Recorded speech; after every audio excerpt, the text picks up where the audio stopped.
What's up, everybody? And today we're reacting to US soldier alien abduction launches military investigation. This is by the Infographics Show. As you know, I should be putting out a gameplay video today. However, I was having some technical difficulties with Medal of Honor VR. I think it's very hard getting out 3 of them videos a week as well, because there's always something that's going wrong. There's so many variables in getting them videos right. So what I've decided to do is have Sunday dedicated to VR, whether that's playing Medal of Honor or, Onward or all these other different military VR games. Sunday is the day for that.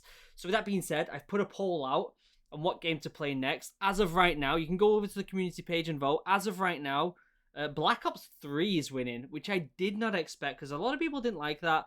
I guess a lot of people just want to see and hear my opinion about the game. But it's winning right now, followed by Spec Ops, followed by Bad Company 1, followed by Medal of Honor, followed by Call of Duty 1. But I'm giving it until Thursday, so tomorrow, to decide what I'm playing. So there is more than enough time for that poll to change course and change from Black Ops 3. So if you want something else, that's fine. If you don't like the fact that I'm playing Black Ops 3, don't worry. I'm sure it won't be super long. Call of Duty games are not that long. They're usually only like 4 or 5 videos. And then I'm sure I'll be playing Spec Ops on the line after that. Let me know if you want me to play Spec Ops after Black Ops 3. I might do that, actually, because a lot of people have been wanting that. Yeah, actually, you know what? I am. If something else doesn't win and Spec Ops doesn't win, Spec Ops is the game I'm playing after it, okay? There. I've said it. It's done with. I don't even need to do a poll next time, okay? So yeah, we're going to be reacting to US soldier alien abduction launches military investigation for now. Yeah, this won't be a premiere or anything. I'll just pop it up as usual. But we will be streaming after at 12 o'clock. If you're watching this the day it's uploaded, we will be streaming in the day as per usual, all right? But before we get started, as per usual, members, you're amazing. I love you. I couldn't do this without you. I honestly couldn't make videos every single day if it wasn't for you, members. So thank you for supporting the channel as much as you do. Links down below to all the usual stuff: Instagram, Discord, Twitter, website, merch, my second channel, my podcast, and my Twitch stream, where I stream Mondays, Wednesdays, and Fridays. So if you are watching this on the day that it is out, I will be live at 12 p.m. Eastern. It's going to be a ton of fun. Come and join us. We'll have a ton of fun playing. We've been playing The Forest recently, and it's actually been real fun. So definitely come and check that out. But for now, let's shut up and let's react to this video, because I love me a little bit of a mix between military and aliens, guys. You know me. I love that stuff. Let's go. Wait, you guys can't hear that. Boom. Missile testing grounds Start near it again. Holloman. Start it again. The year was 1956 at the White Sands Missile Testing Grounds near Holloman Air Force Base in New Mexico. The site was used for rocket tests, and Major William Cunningham was involved in collecting debris for tests after a successful launch. Okay. Assisting him was Air Force Sergeant Jonathan P. Lovett. It was an uneventful day full of tedious work, and the two men separated to cover different areas of the field. This animation is very, very similar to the SCP animation. Very similar. But what had been a predictable day of work was about to become anything but when Cunningham was snapped out of his labor by a blood-curdling scream from nearby. It was Lovett. In the New Mexico desert, danger wasn't uncommon, especially with venomous snakes everywhere. Cunningham was prepared to spring into action with first aid if Lovett had been bitten, but he wasn't prepared for what he found. The scream was Lovett, but what had grabbed him wasn't a snake or anything from this world. Lovett was being dragged, screaming in terror, by a long metal arm that was wrapped around his legs. It was so long, Cunningham didn't even know where it ended until he looked up. The long metallic appendage wasn't on the ground, but it was leading up to a large silver disc in the sky. I like that. It's very different to the whole kind of beam of light. Because who knows what these aliens have got if they are flying around? Who knows? Who knows? Hovering 20 feet overhead, Cunningham stumbled back, frozen in horror, and watched as Lovett was pulled into the sky and into the disc, which rose into the sky and disappeared from view. Major Cunningham radioed for help, but the horror was just beginning. The site was soon swarming with security teams as they combed the missile testing grounds for any sign of Lovett, but nothing could be found. Cunningham was incoherent and kept talking about an inhuman object having kidnapped the soldier, and most believed he suffered a mental breakdown. He was taken to the base hospital for observation and questioning, but he never wavered from his story that Lovett had been taken into the air by a UFO. I hate how they instantly go to mental health.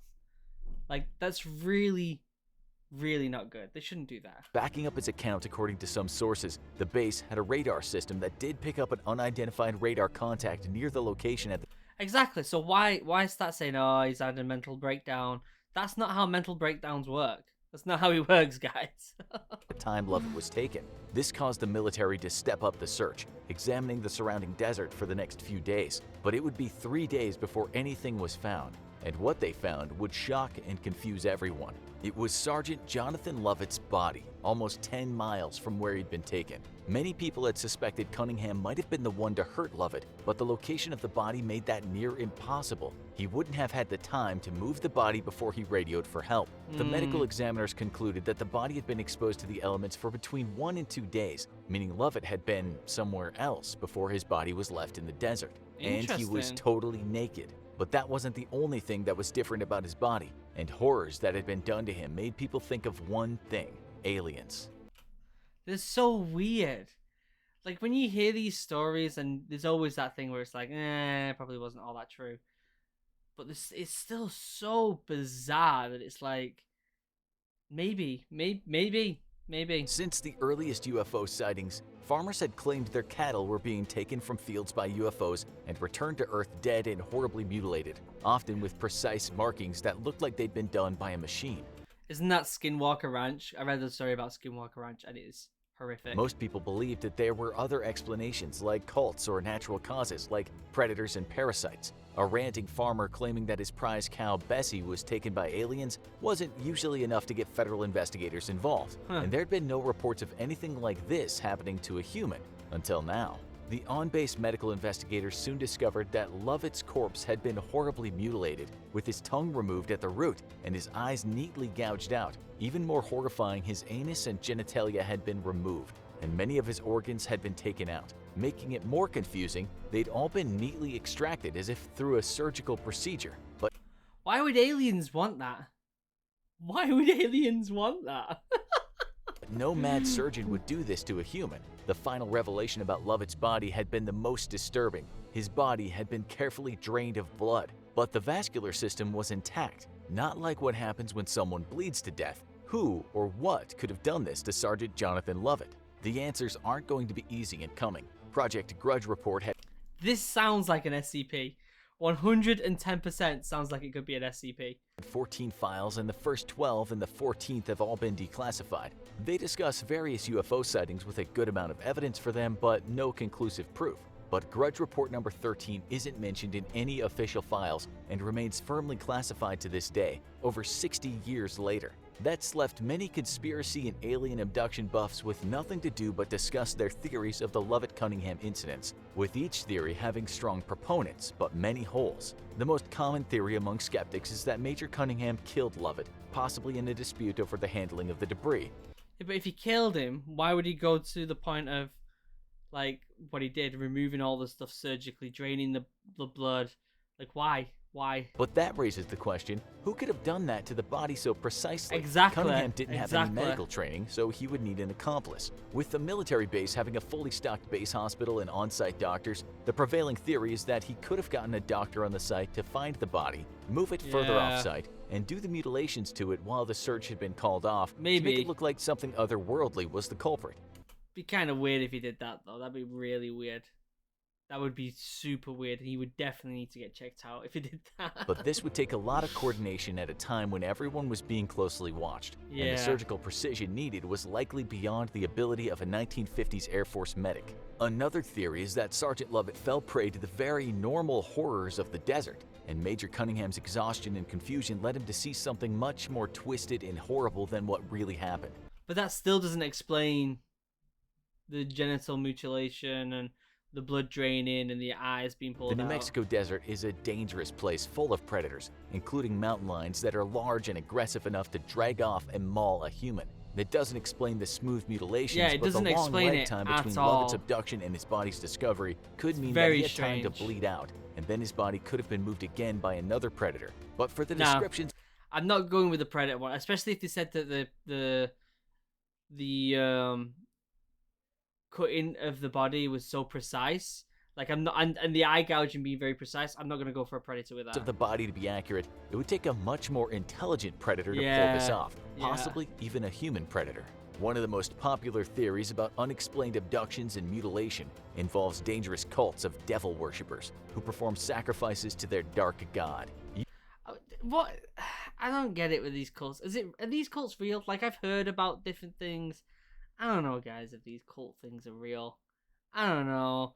I think people have been watching too many movies. Do you know what I mean? Usually they target animals in their rituals, explaining the rash of cattle mutilations. They'd be able to use the sharp knives and surgical tools needed to mutilate an animal or a person and drain them of blood. While there hasn't been a documented case of a murder traced to these cults, there are many unexplained disappearances throughout the US that have never been solved. They would have been caught. These cults would have been caught. Someone would have ratted them out. Something.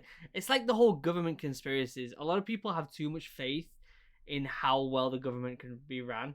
Like, they're just not that competent, guys, to keep all this stuff secret. They're not that competent, the government.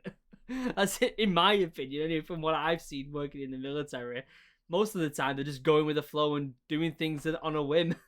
The kidnapping of a US soldier, though, would be a massive escalation that would bring a much larger police presence down on these cults. And there's no record of a manhunt for the culprits in Lovett's murder, raising the odds that whatever killed him didn't come from this earth. Are there actually aliens stalking the deserts looking for prey to experiment on and then returning them to Earth, their bodies destroyed?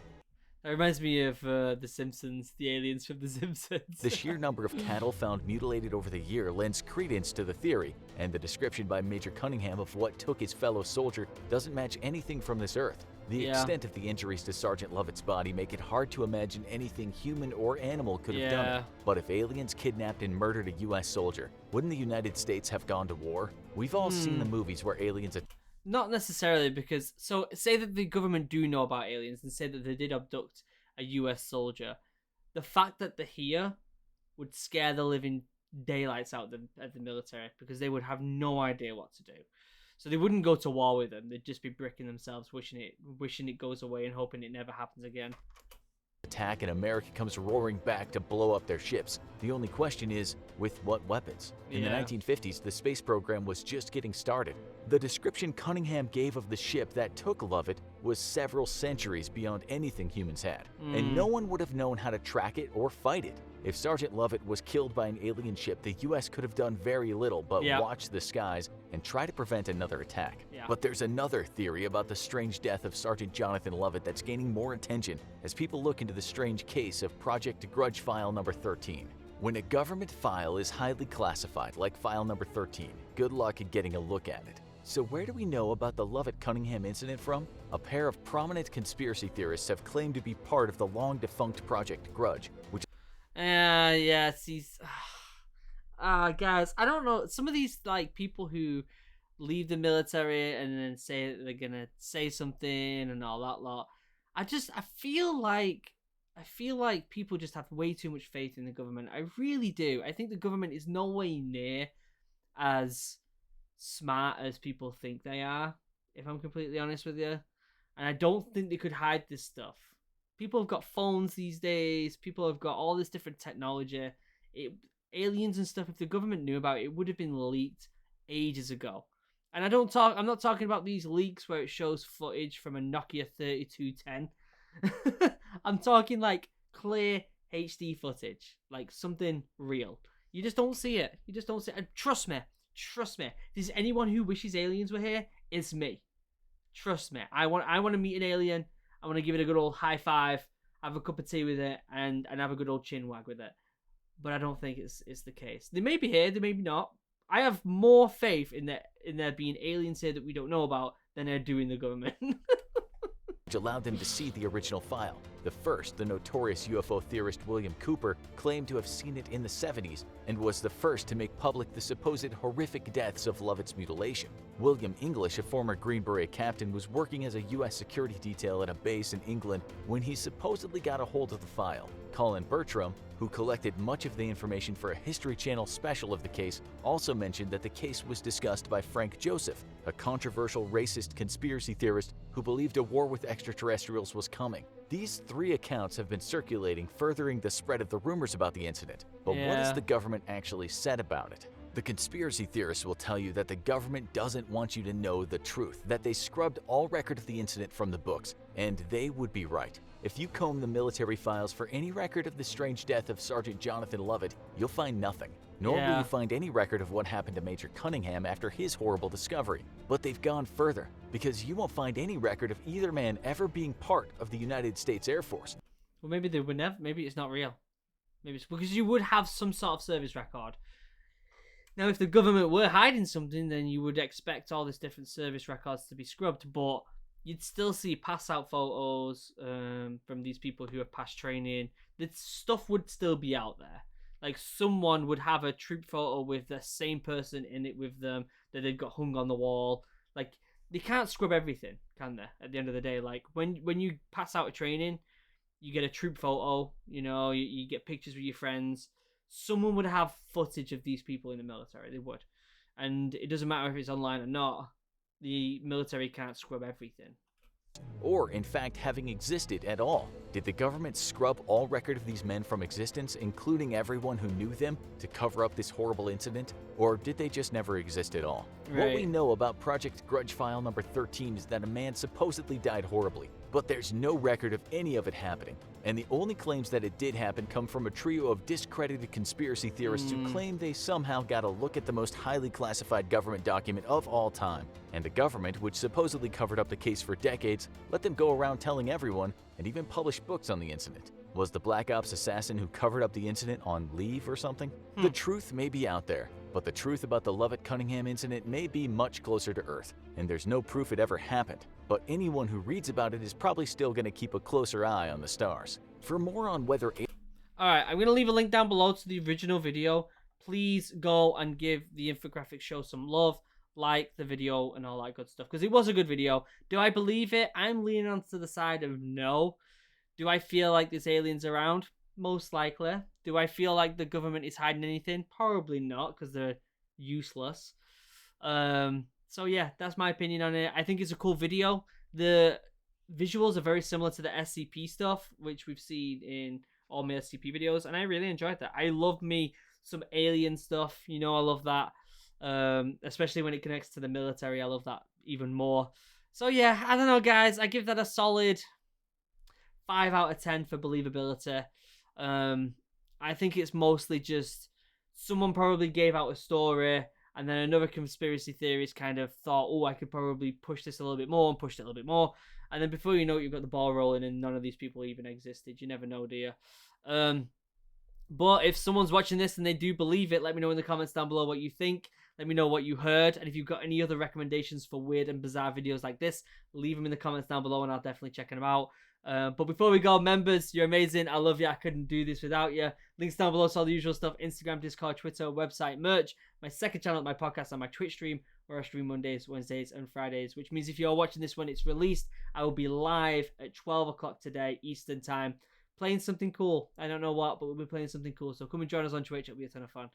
Until next time, guys, I love you all. Have a wonderful day. Goodbye.